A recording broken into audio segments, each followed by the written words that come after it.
Bienvenue à une nouvelle émission de Aleph Résiste. Aujourd'hui, on parlera de 100 ans du Parti communiste avec Jean-Claude Kennedy.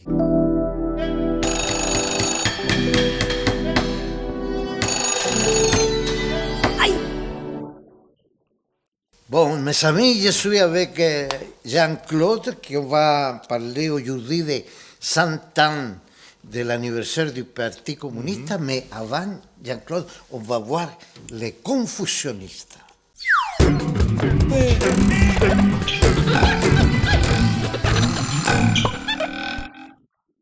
Bienvenue à la rubrique des confusionnistes. Aujourd'hui, Sorda, nous allons fêter les 100 ans du Parti communiste français avec Jean-Claude Kennedy, notre maire espéré de Vitry-sur-Seine.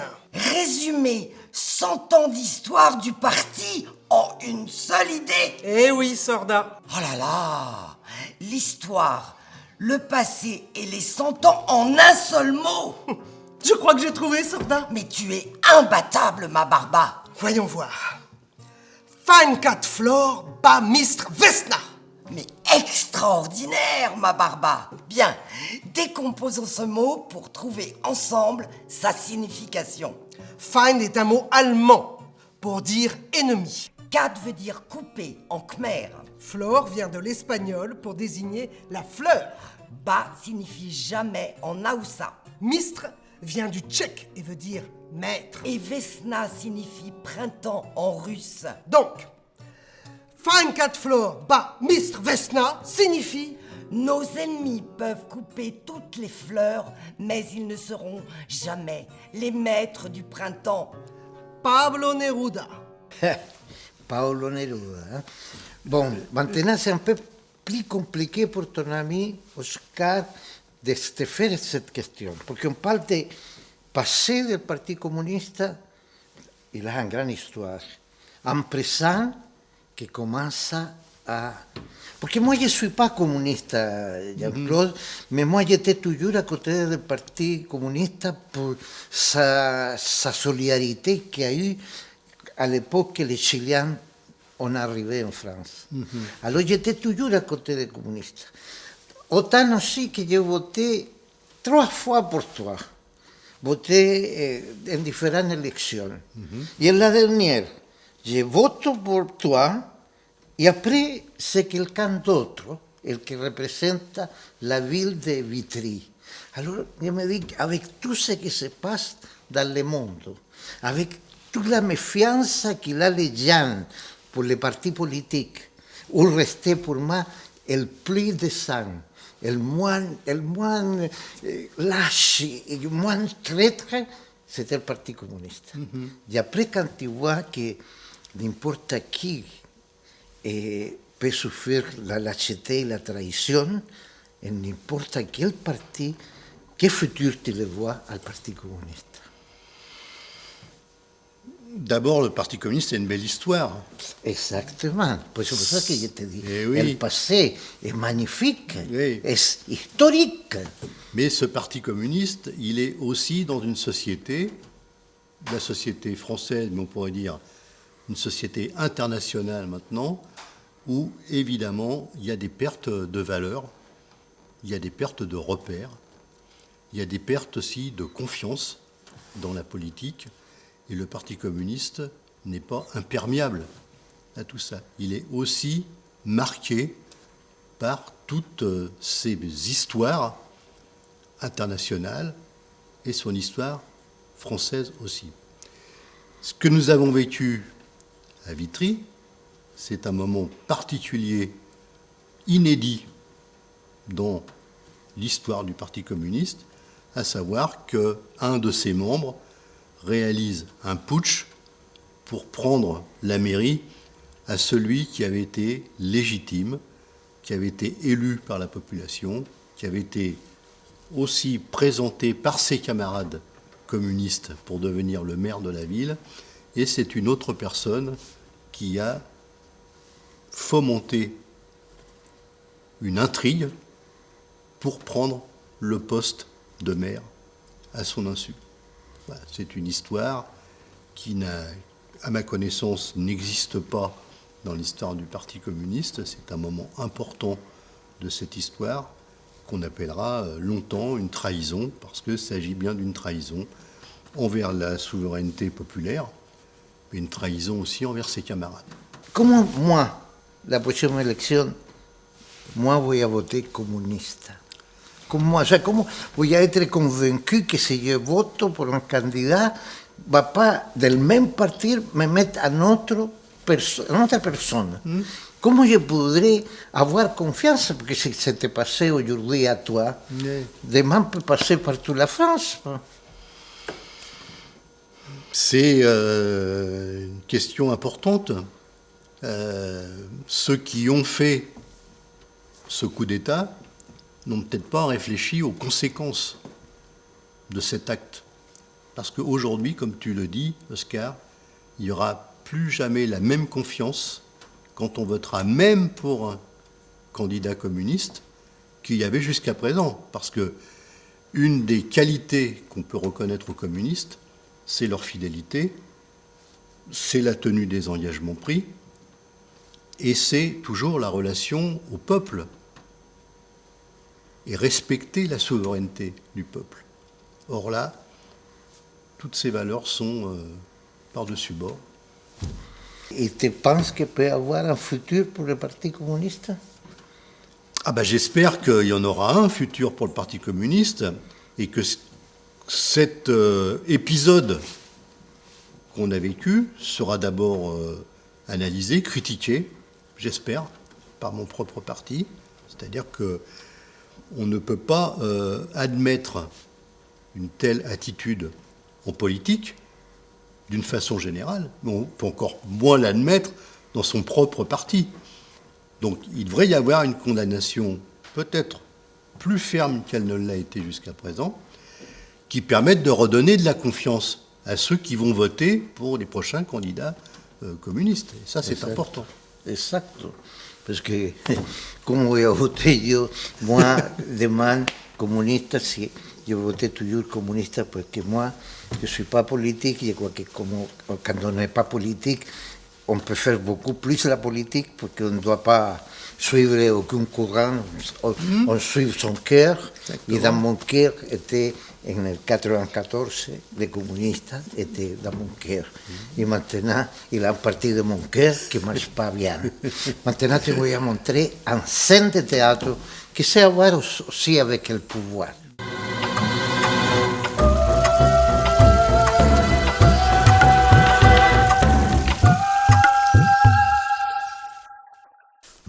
Je vous remercie, Carl, d'avoir venu et accepté ce rendez-vous.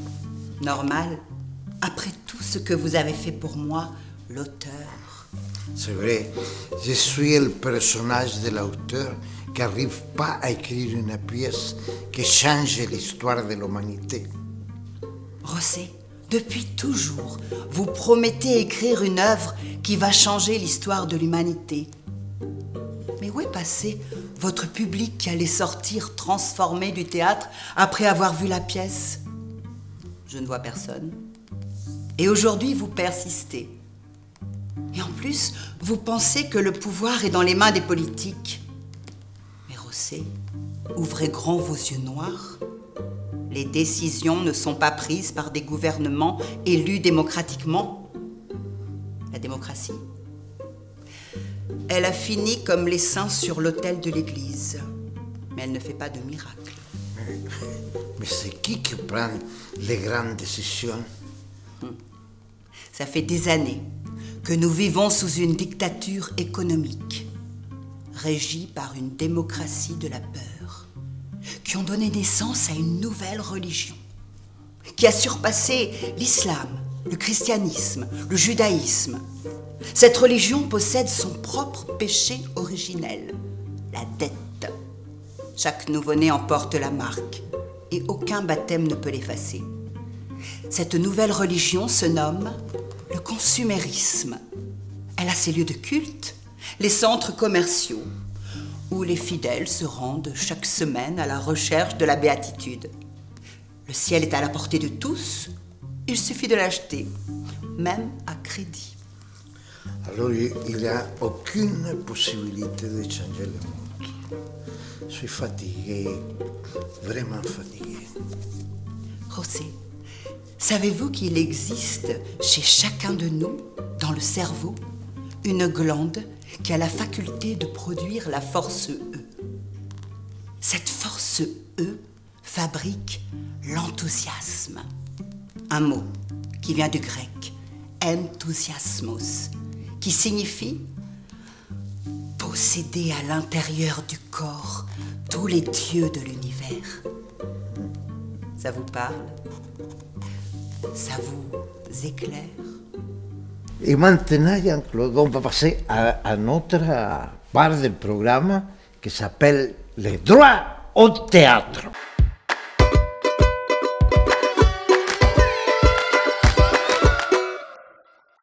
Bienvenue, cher public, dans votre rubrique « Le droit au théâtre », la phrase du jour.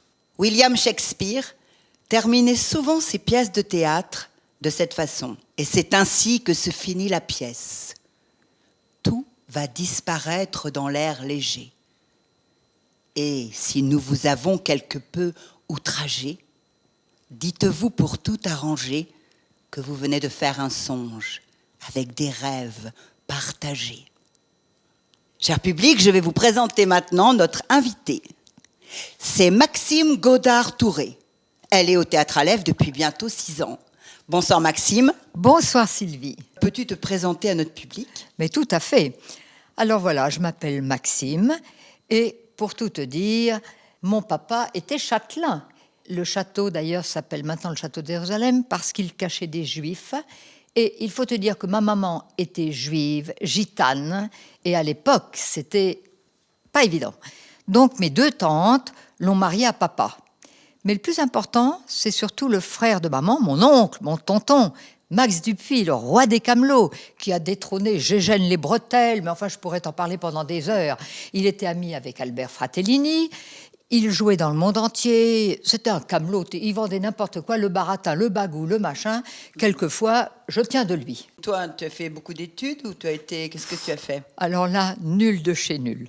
Même le certificat d'études, j'ai mis 3 fois, j'ai fait 17 écoles, j'étais éjectée de plein d'écoles, je me suis enfuie, enfin bon, bref. Mais j'ai quand même passé mon CAP de coiffure, car je voulais faire la coiffure. Je coupais les cheveux des poupées, enfin c'était affreux. Bon. Et mes tantes m'ont fait rentrer chez Carita. Et ça a été formidable. Parce que j'ai eu la chance de coiffer Mireille Mathieu pendant 40 ans. D'ailleurs, j'ai raté sa frange la première fois. Johnny Stark, enfin bon, ça, on ne va pas parler de cela. Et puis j'ai coiffé beaucoup d'autres gens. Ennio Morricone, Carter, Monsieur Chirac. Mais maintenant, je coiffe au Théâtre Aleph. C'est surtout ça, le principal.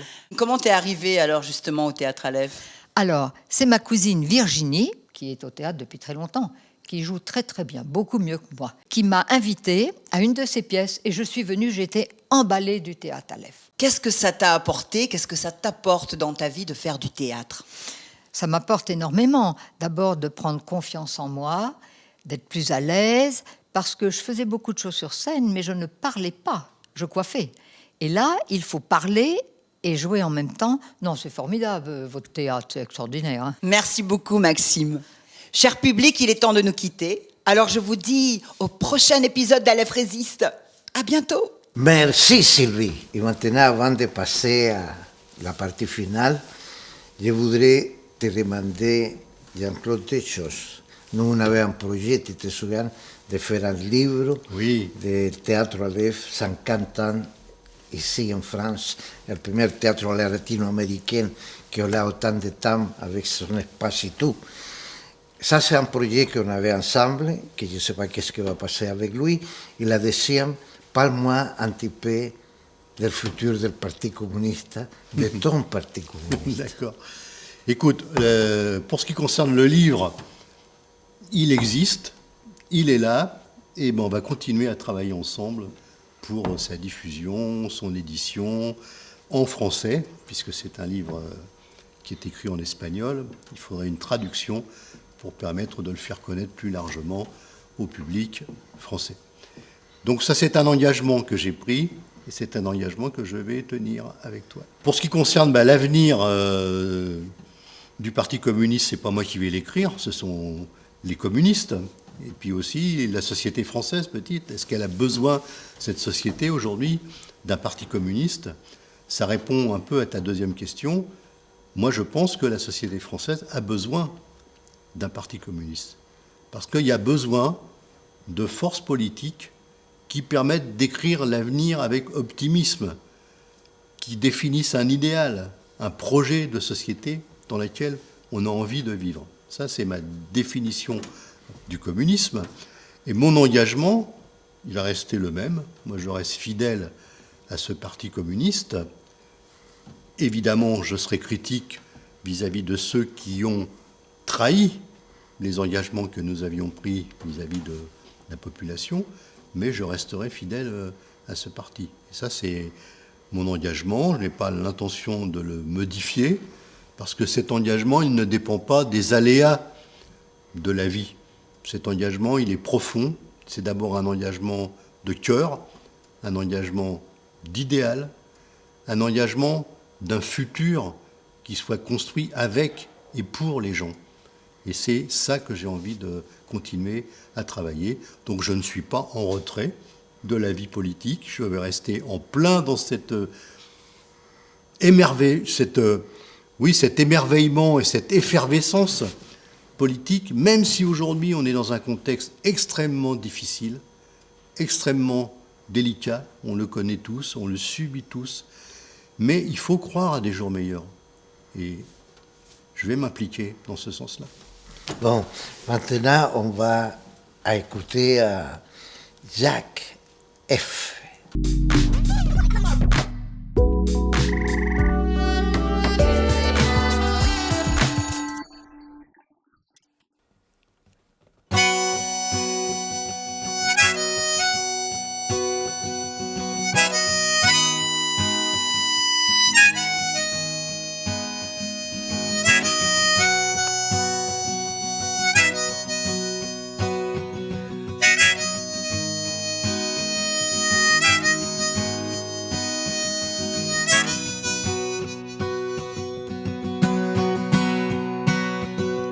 If you dare to settle down, may you listen to this song. It talks about freedom, loving friends, and people walking hand in hand. Like a song I dream of, the land of hope, the one you won't find in your horoscope. Call it a sweet love, come down here, rest your head on my shoulder, dear. It's time for us to do the best we should, spread around cheer in the neighborhood. Lend me your hand in for a little while, it won't take long, just a song and a smile. So sing along with me, sing along. It'll keep you strength, it will keep you strong, and things will never be the same if we change the rules of the game.